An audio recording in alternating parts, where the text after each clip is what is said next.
पाकिस्तान के supreme court को सारी कौम की तरफ से खराज तहसीन पेश करता हूं।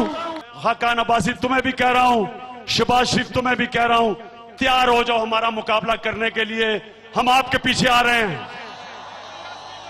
और मैं आसिफ जरदारी आपको भी पैगाम दे रहा हूं कि आसिफ जरदारी, इसके बाद तुम्हारी बारी। हमारी जंग कोई शरीफ खानदान के खिलाफ नहीं थी, करप्शन के खिलाफ है। करप्शन के खिलाफ इंशाल्लाह हम निकलेंगे। और मुझे पता है कि पख्तूनख्वा के अंदर एक नवाज शरीफ का एक बहुत बड़ा साथी है। इंशाल्लाह मौलाना फजलुर रहमान आपके पीछे भी आएंगे हम। जब इसहाक डार और शरीफ खानदान पेश हो रहा था, आपने उनकी जुबान बाहर निकल के सुनी थी।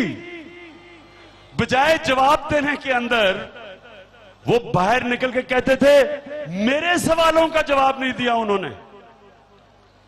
ये है अलमिया इस मुल्क का। और ये सुप्रीम कोर्ट के जजेस ने हमें उम्मीद दी है कि इंशाल्लाह हम भी इस मुल्क में वो निजाम लेके आएंगे। और फिर इंशाल्लाह हमारे दौर में जो नैब होगी वो इंतजार नहीं करेगी कि प्राइम मिनिस्टर उसे पूछे। जो नैब होगी, जो कानून तोड़ेगा उसको पकड़ेगी कि जो भी हमारी पार्टी में आना चाहता है आ सकता है।